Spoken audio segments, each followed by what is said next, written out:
नमस्कार दोस्तों, आपका एक बार फिर से फार्मेसी विद आशीष चैनल पर आपका बहुत बहुत स्वागत है। ठीक है, तो आज की वीडियो में जो हम लोग बात करने वाले हैं अगले प्रैक्टिस सेट नंबर यानी कि 64 नंबर की प्रैक्टिस सेट की बात करने वाले हैं हम लोग, जिसमें जो है विशेष क्वेश्चन हम छांटे हैं प्रैक्टिस सेट से, जो कोई आपके समक्ष रखेंगे। ठीक है, और उनके बारे में हम लोग बात करेंगे, डिस्कस करेंगे। ठीक है, तो इन क्वेश्चनों को जो है बहुत ही इंपॉर्टेंट मान के चलिएगा, रिवीजन करते रहिएगा, बराबर रिवीजन करते रहिएगा। पिछले जो वीडियो है उनको जाके मेरे चैनल पे फटाफट से देख लीजिएगा। और जिन लोगों के एग्ज़ाम अभी आने वाले हैं, जिन लोगों के हो चुके हैं, ठीक है, उनके लिए तो बेस्ट ऑफ लक।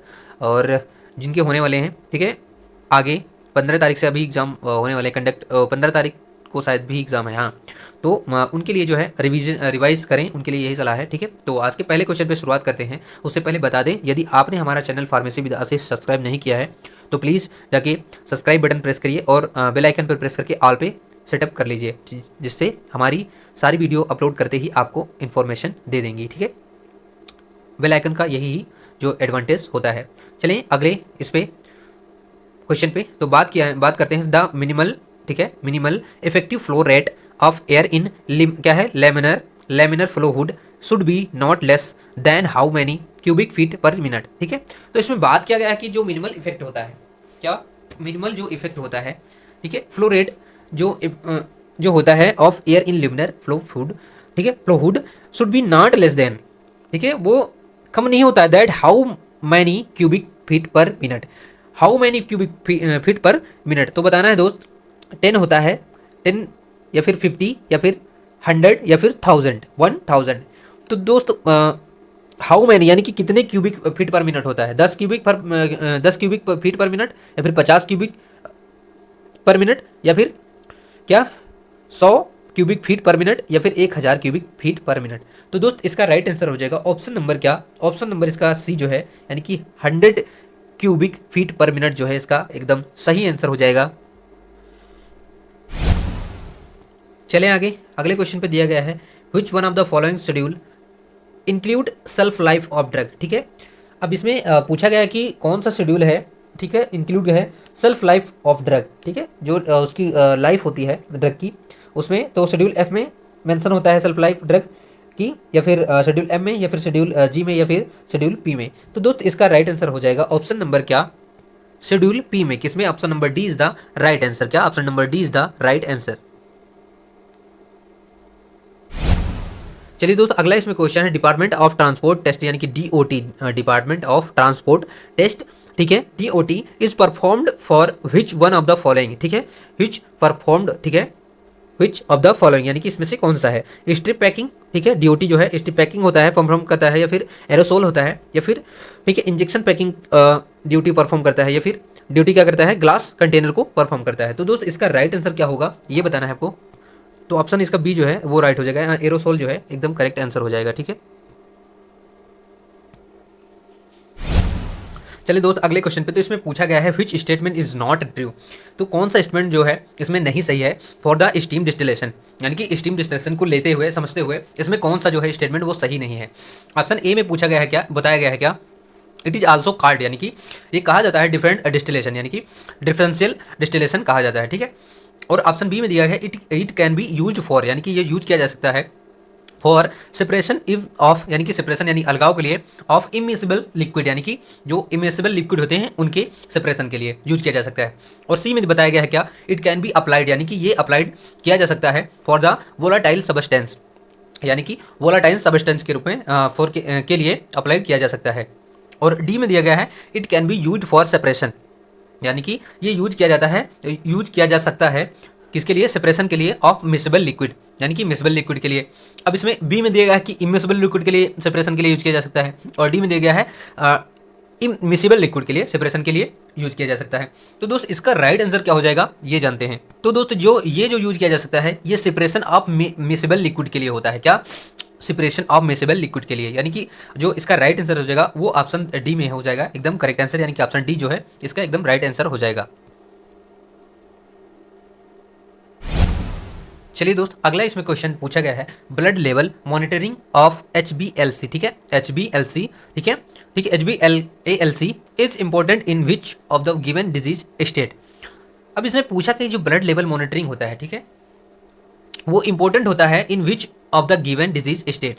तो बताना है ऑप्शन ए में दिया गया है हाइपर कोलेस्ट्रॉल, ठीक है, कोलेस्ट्रॉल लेमिया, कोलेस्ट्रॉल जो बढ़ जाता है उसमें, या फिर बी में दिया गया है डायबिटीज मिलेटस में, यानी कि जो मधुमेह होगा उसमें, और सी में दिया गया है मायोकार्डियल इन्फेक्शन, ठीक है, और डी हार्ट हार्ट की डिजीज है ये, और डी में दिया गया है क्या, कॉन्जेक्टिव हार्ट फेलियर यानी कि CHF, ठीक है वो। तो इसका राइट आंसर क्या हो जाएगा दोस्त, राइट आंसर हो जाएगा इसका option number B, diabetes mellitus में, क्या, डायबिटीज मिलेटस में। तो यानी ऑप्शन बी जो है इसका एकदम करेक्ट आंसर हो जाएगा दोस्त। चलिए दोस्त अगले क्वेश्चन पे, तो इसमें पूछा गया है which is the molecular target for the vinca alkaloid and as anti cancer agent, ठीक है। तो इसमें जो पूछा गया है, इसमें पूछा गया कि मॉलिकुलर जो टारगेट होता है, ठीक है, which is the molecular target, जो मॉलिकुलर टारगेट है for the vinca alkaloid and as anti cancer agent, ठीक है। तो बताना है एंटी कैंसर एजेंट के रूप में विनका एल्कोलाइड जो है वो बताना है। तो एंटी कैंसर एजेंट इसमें सीधी सी बात है, एंटी कैंसर एजेंट जो बताना है वो कौन सा है विनका एल्कोलाइड्स को समझते हुए, ठीक है। टायरोसिन काइनेज है क्या, या फिर DNA है, या फिर राइबोसोम्स है, या फिर ट्यूबुलिन है। तो जो मॉलिकुलर टारगेट होता है for the vinca alkaloid as यानी कि जैसे एंटी कैंसर एजेंट, तो वो हो जाएगा दोस्त ऑप्शन नंबर क्या, ऑप्शन नंबर इसका राइट हो जाएगा डी, क्या, ट्यूबुलिन क्या हो जाएगा, tubulin is the correct answer, क्या, tubulin is the correct answer. तो वो ऑप्शन डी में है, तो option D is the right answer. चलिए दोस्त अगले क्वेश्चन पे, तो इसमें पूछा गया है which of the following skeletal muscles relaxant act directly on the contractile mechanism of the muscles fibre. तो पूछा गया कि जो इसमें स्केलेटल मसल्स रिलैक्सेंट होते हैं, एक्ट होता है कि एक्ट करते हैं डायरेक्टली ऑन द कंट्राएक्टाइल, क्या, कंट्रैक्टिल, ठीक है, mechanism of the muscles fibre. तो ऑप्शन इसका ए राइट हो जाएगा, क्या, पैनक्रोनियम, या फिर बैक्लोफेन, या फिर डेंट्रोलेन, या फिर क्लोरजोक्साजोन। तो जो स्केलेटल मसल्स रिलैक्सेंट होते हैं, ठीक है, ये एक्ट डायरेक्टली क्या करते, कैसे करते हैं कि ऑन द क्या है, contractile mechanism of the muscles fibre, ठीक है। तो क्या क्या है, पैनक्रोनियम है, या फिर बैक्लोफेन है, या फिर डेंट्रोलेन है, या फिर क्लोरजोक्साजोन है। तो दोस्त इसका राइट आंसर हो जाएगा ऑप्शन नंबर क्या, सी, डेंट्रोलेन, क्या, डेंट्रोलेन। हमें क्लोरजोक्साजोन लग रहा है भाई। चलिए ऑप्शन सी इसका दिए हैं आंसर सेट के हिसाब से, सी, डेंट्रोलेन, ये हमारे हिसाब से क्लोरजोक्साजोन होना चाहिए था, बट कोई नहीं, ऑप्शन सी इन्होंने राइट किया है। एक बार चेक कर लेंगे हम लोग, ठीक है, चेक कर लेना। वैसे तो ऑप्शन सी इसमें लगा दे रहे हैं, ठीक है, option C is the right answer, but एक बार जो है इस पर ट्राई जरूर कर लेना, ठीक है। चलिए दोस्तों अगला इसमें क्वेश्चन पूछा गया है चूज द करेक्ट पेयर, यानी कि करेक्ट पेयर को चूज करना है। नाइट्रो क्या है, neuro degenerative disorder for the from those given below. तो बताना है, तो पेयर को पहचानना है, सेलेक्ट करना है, चूज करना है। Neuro degenerative disorder from those given below, ठीक है, पार्किंसंस डिजीज एंड एल्जीमर्स डिजीज, या फिर बी है सिजोफेरेनिया एंड मैनिया, या फिर सी है एल्जीमर्स डिजीज एंड सिजोफेरेनिया, और डी में है पार्किंसंस डिजीज एंड एटिज्म, क्या है, एटिज्म। तो इसका राइट आंसर क्या हो जाएगा, ऑप्शन नंबर ए जो है वो एकदम सही हो जाएगा दोस्त। चलिए दोस्त अगला इसमें क्वेश्चन पूछा गया which of the following route of administration of drug is associated with phlebitis, क्या, पेलेबिट्स, फ्लेबिटिस, ठीक है। तो बताना है दोस्त सबक्यूटेनियस, या फिर इंट्रावेनस, या फिर इंट्रास्पाइनल, या फिर इंट्राडर्मल, क्या है, इंट्राडर्मल होना चाहिए भाई, इंट्राडूरल लिखा है इसमें, इंट्राडर्मल, ठीक है, इंट्राडूरल या फिर इंट्राडर्मल आपको सेलेक्ट करना है, ठीक है, इंट्राडर्मल होना चाहिए, ठीक है।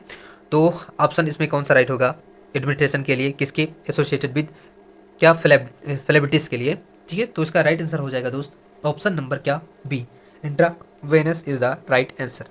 इंट्रावेनस जो है इसका एकदम सही आंसर हो जाएगा। चलिए दोस्त अगले क्वेश्चन पे, तो इसमें पूछा गया है which microbes is use for validation, ठीक है, validation of sterilisation by filtration process, ठीक है, विच माइक्रोब्स, ठीक है, इज यूज फॉर वैलिडेशन, ठीक है, of sterilisation by filtration process. तो इसमें पूछा कि जो कौन से वो माइक्रोन्स हैं जो, ठीक है, यूज किए जाते हैं for the validation of sterilisation, validation के स्टेरिलाइजेशन यानी कि स्टेरिलाइज करने में, ठीक है, बाय फिल्ट्रेशन प्रोसेस यानी कि फिल्ट्रेशन प्रोसेस के द्वारा। तो बैसिलस स्टेरो थर्मोफिलिस ये हैं, या फिर स्यूडोमोनास क्या है, डिमिनुटा, या फिर सी में दिया गया है बैसिलस सेप्टिलिस, और ऑप्शन डी में दिया गया है स्यूडोमोनास ओरुजिनोसा। तो इसका राइट आंसर क्या हो जाएगा, इसका राइट आंसर हो जाएगा दोस्त ऑप्शन नंबर बी क्या, Pseudomonas diminuta is the right answer, यानी कि ऑप्शन बी जो है दोस्त इसका एकदम सही आंसर हो जाएगा।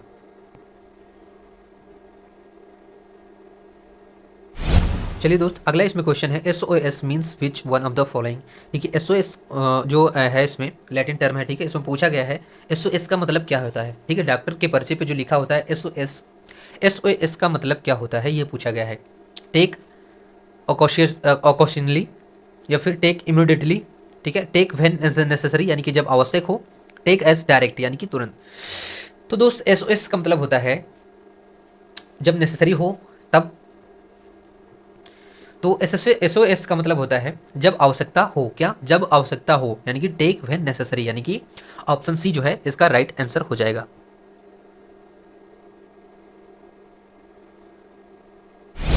चलिए दोस्त, अगला इसमें क्वेश्चन है which of the following is the screening test for the diagnosis of HIV।